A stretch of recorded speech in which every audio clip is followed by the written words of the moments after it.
इसमें आपका प्रश्न है शॉर्ट आंसर टाइप सॉल्यूशन यानी लघु उत्तरीय प्रश्न, क्योंकि अति लघु बिल्कुल कंप्लीट हो चुके हैं आपके। अब यहाँ से लघु उत्तरीय प्रश्न आपके शुरू होते हैं। इसमें पहला प्रश्न है और ये दो खंडों में विभाजित है। तो इसका पहला खंड आप समझिए। वो कहते हैं कि त्रिज्याओं R1 व R2 वाले त्रिज्याओं R1 व R2, देखिए त्रिज्याएं दे रखे हैं उन्होंने, R1 व R2 वाले धातु के दो गोलों को परस्पर एक तार द्वारा जोड़कर कुछ आवेश दिया जाता है। ठीक है भाई, मान लो ये गोला है बड़ा R1, इसकी त्रिज्या है, दूसरा है गोला है छोटा, इसकी त्रिज्या R2 है। क्यों है? क्योंकि R1 ग्रेटर देन R2। ये प्रश्न में पहले दे दिया है उन्होंने कि जो पहले गोले की त्रिज्या है वो ज्यादा है, दूसरे गोले की त्रिज्या कम है, और दो गोलों को परस्पर एक तार द्वारा जोड़ दिया जाता है। एक तार द्वारा, मान लीजिए ये तार लगा दिया और जोड़ दिया। ठीक है, पहला गोला था, ये दूसरा गोला है, इसको आप गोला ए कह सकते हो, गोला बी कह सकते हो दूसरे को।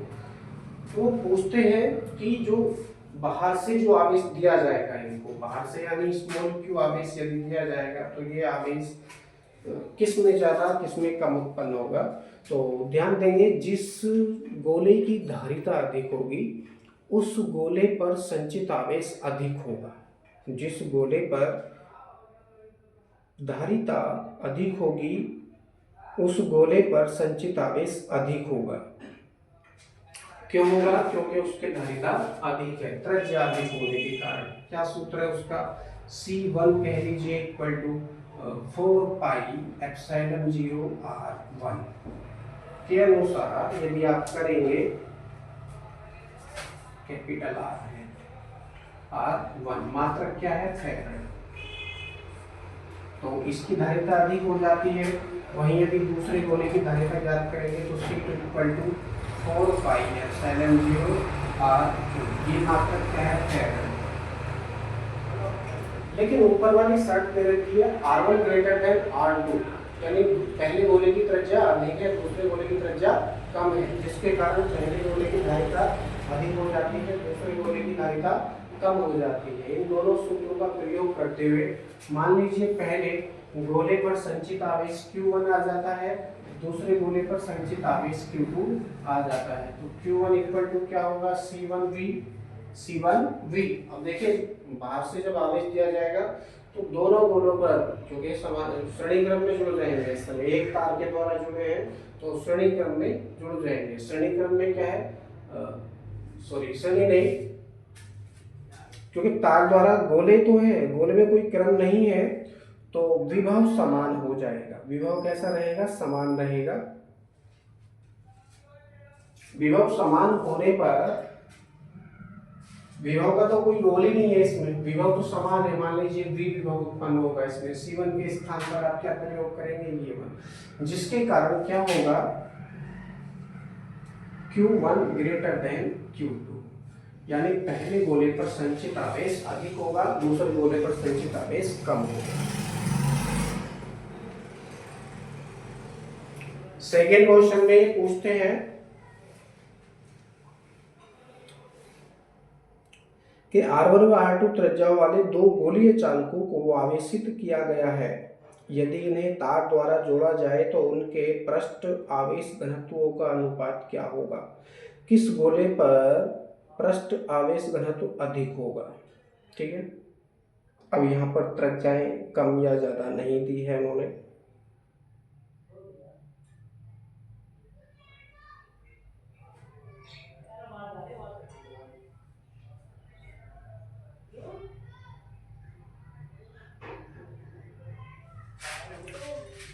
इसी सवाल को थोड़ा और आगे बढ़ा देंगे और क्या ज्ञात करेंगे आप? आवेशों का अनुपात ज्ञात करेंगे। किसका? आवेशों का अनुपात ज्ञात करेंगे। तो आवेशों का जब आप अनुपात ज्ञात करेंगे तो आपको क्या प्राप्त होगा, जरा देखते हैं। यहीं से आप समझ लीजिए Q1/Q2, Q1/Q2 क्या वैल्यू है? C1V और ये है C2V। C1V/C2V क्या कटेगा? यहाँ से V कटेगा, क्योंकि विभव बराबर है। क्या बचा आपके पास C1 और C2 बचा, C1 और C2। अब इसके स्थान पर क्या प्रयोग करेंगे आप, ये वाली वैल्यू प्रयोग करेंगे। C1 के स्थान पर 4πr1, C2 के स्थान पर 4πr2। जब आप यहाँ पर प्रयोग करेंगे तो 4πε0 से 4πε0 कटेगा और बचेगा केवल आपके पास में R1/R2। अब इसका मतलब क्या हुआ, क्योंकि धारिताएं तो अलग अलग है दोनों संधारित्रों की, क्योंकि त्रिज्याएं अलग अलग है, त्रिज्याएं अलग अलग है, जिससे धारिताएं अलग अलग है, जिसके कारण उन पर संचित आवेश अलग अलग हो जाते हैं। ठीक है ना, तीनों का संबंध यही आपको प्राप्त होता है। परंतु पृष्ठ घनत्व पूछते हैं, पृष्ठ घनत्व पहले के लिए मान लीजिए पृष्ठ घनत्व सिग्मा 1 हो जाता है, दूसरे के लिए मान लीजिए पृष्ठ घनत्व सिग्मा 2 हो जाता है।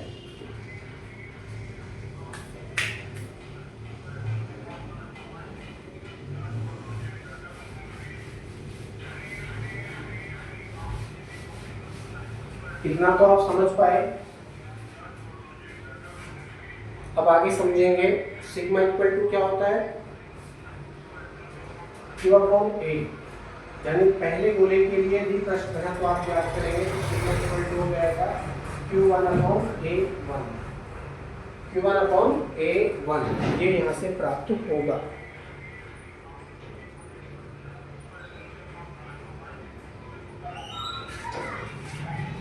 अब हमारे पास में A की वैल्यू नहीं है, परंतु ये हमको ज्ञात करनी है। सूत्र होता है 4πr², 4πr²।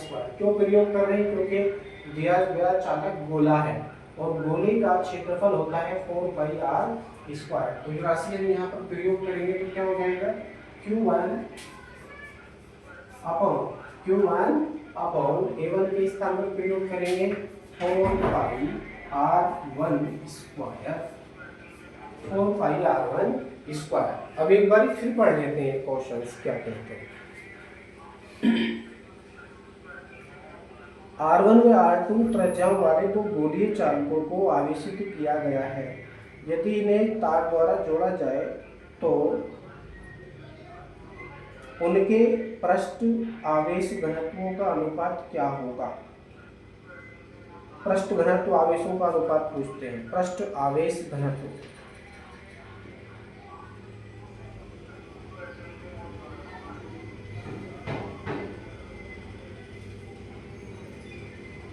किस गोले पर पृष्ठ आवेश घनत्व अधिक होगा।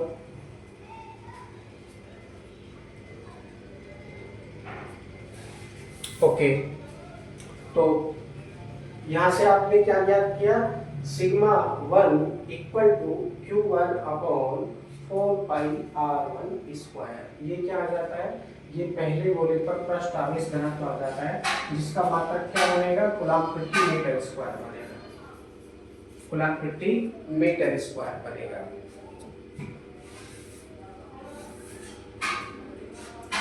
वहीं पर यदि आप दूसरे गोले के लिए पृष्ठ आवेश घनत्व याद करेंगे तो क्या हो जाएगा, सिग्मा 2 इक्वल टू Q2/A2 हो जाएगा। यहाँ पर जो राशि 1 में है वो 2 में हम कर देंगे, सेम है। तो क्या हो जाएगा यहाँ पर Q2/4πr2²,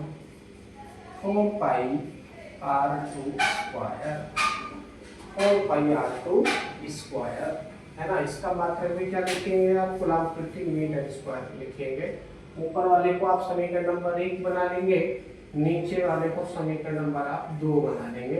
अनुपात यहाँ पूछा है, अनुपात यहाँ पूछा है तो क्या करेंगे आप, समीकरण 1 को 2 से डिवाइड करेंगे, समीकरण 1 बटे समीकरण 2। यदि आप ऐसा करेंगे तो क्या प्राप्त होगा, मैं इसको साफ कर देता हूँ, नो प्रॉब्लम, क्योंकि चीजें तो आप समझ गए हैं, कौन सा गोला अधिक है, कौन से गोले की त्रिज्या अधिक है, कौन से की कम है ना, बस यही ध्यान रखना है। क्या प्रयोग निकलेगा यहाँ से, सिग्मा 1/σ2 इक्वल टू सिग्मा 1/σ2। समीकरण 1/1/2 कर रहे हैं तो Q1/4πr1², अब ये राशि कहाँ पहुंचेगी, 4πr2² पहुंचेगा ऊपर, 4 पाई r² पहुंचेगा ऊपर, पूरे के बटे Q2 आ जाएगा नीचे। कुछ कटेगा यहाँ से, जो कटेगा उसको काटेंगे, जो बचेगा उसको बचा लेंगे। यहाँ से कटेगा केवल 4 पाई। क्या कटेगा? 4 पाई कटेगा। अब क्या करेंगे आप? Sigma 1 upon sigma 2 equal to, जो बचा उसको लिखेंगे, जो बचा उसको लिखेंगे। अपने नीचे का ही साफ कर देते हैं।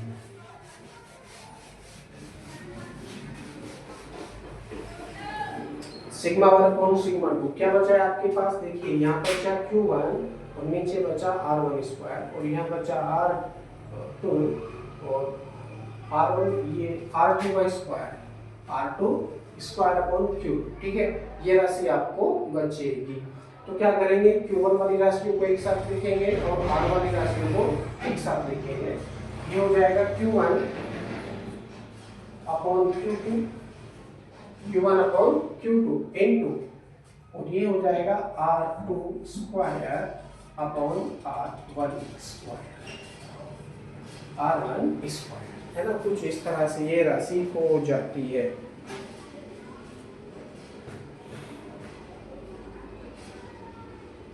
अब चाहे तो आप यहीं से बता सकते हैं, क्योंकि संचित आवेश की यहाँ पर बात नहीं हुई है, केवल त्रिज्याओं की बात हुई है। तो त्रिज्या जिसकी अधिक है, जिसकी त्रिज्या अधिक है, उस पर पृष्ठ आवेश घनत्व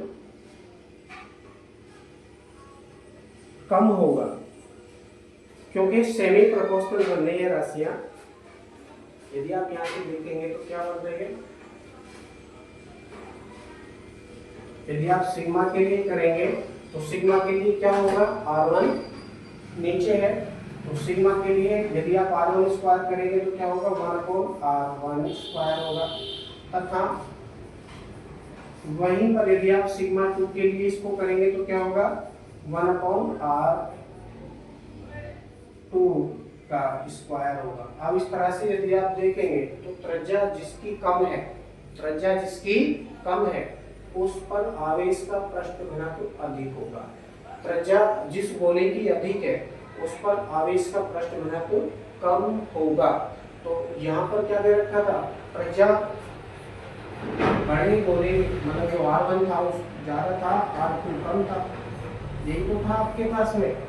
जब पहले गोले की त्रिज्या अधिक है तो उस पर आवेश का पृष्ठ घनत्व कम होगा। यहाँ से आप क्या बता सकते हैं? क्योंकि R1 की वैल्यू ज्यादा है और R2 की वैल्यू कम है, जिसके कारण सिग्मा 2 क्या होगा? अधिक होगा, सिग्मा 1 कम होगा। बस यही अपन को सिद्ध करना था, यानी सिग्मा 2 ग्रेटर देन सिग्मा 1।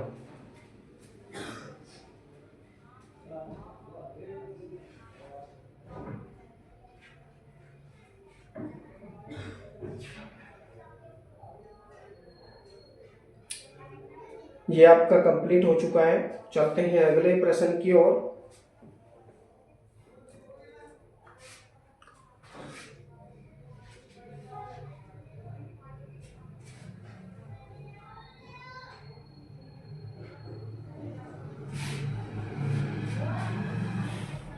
कहते हैं सिद्ध कीजिए कि दो आवेशित चालकों को स्पर्श करके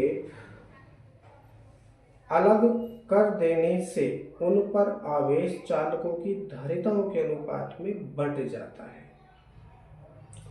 देखो, स्पर्श कराने पर विभव समान होगा, पहली बात समझ लेंगे, क्योंकि एक सूत्र होता है संचित आवेश का Q = CV। धारिताएं तो अलग अलग है। पहले चालक की धारिता मान लीजिए C1 है, दूसरे की मान लीजिए C2 है ना। तो धारिताएं तो अलग अलग है, परंतु जब आवेश देकर या उनको विभव देकर आवेशित करने पर स्पर्श कराएंगे तो विभव कैसा हो जाएगा? बराबर हो जाएगा और दोनों का उदानिष्ठ विभव बन जाएगा। तो विभव समान हो गया तो विभव की तो कोई बात है ही नहीं। तो उन पर संचित आवेश कैसे कैसे हो जाएंगे? Q1 = C1V तथा Q2 = C2V। अब दोनों का अनुपात ही पूछते हैं तो Q1/Q2 कर देंगे तो C1/C2 आपको प्राप्त हो जाएगा। ऐसा हम एक अति लघु प्रश्न में भी कर चुके हैं पहले। एक बार फिर से करेंगे, क्योंकि लघु प्रश्न है, लघु में थोड़ी भी हम ज़्यादा रखेंगे और इसको थोड़ा बड़ा करके हम करने का प्रयास करेंगे।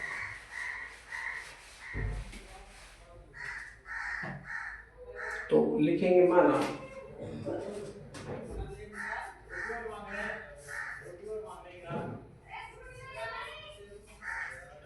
संधारित्रों की धारिताएं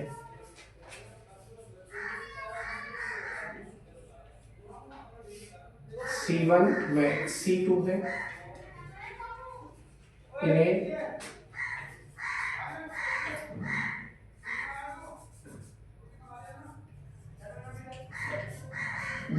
विभव तक आवेशित किया जाता है।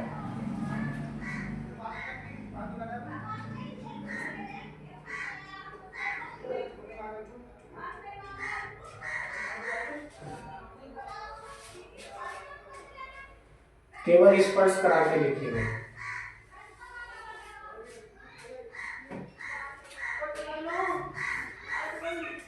जब इन्हें स्पर्श कराते हैं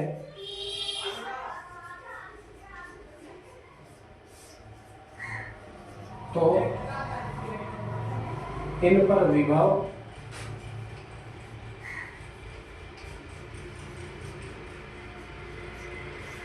भी समान रहता है।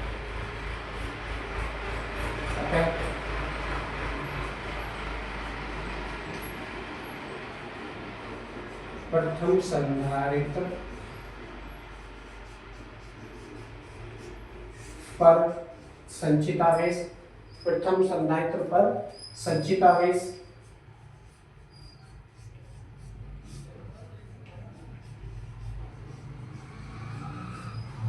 कैसा रहेगा? Q1 = C1 V रहेगा। इसी प्रकार से दूसरे पर संचित आवेश याद कीजिए,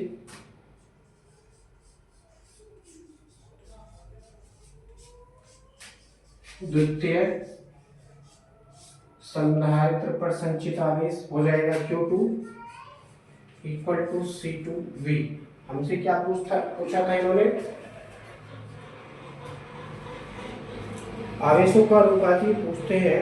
तो आवेशों का अनुपात ज्ञात करने के लिए Q1/Q2 करना पड़ेगा। तो क्या कर देगा? V से V कट जाएगा और बचेगा आपके पास में Q1/Q2 = C1/C2।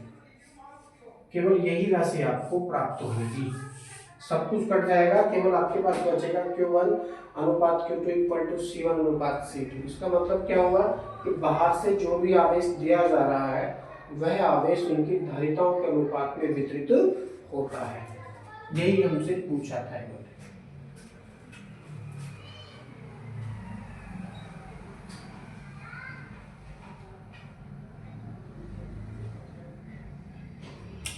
बाकी क्वेश्चंस आपके अगले वीडियो में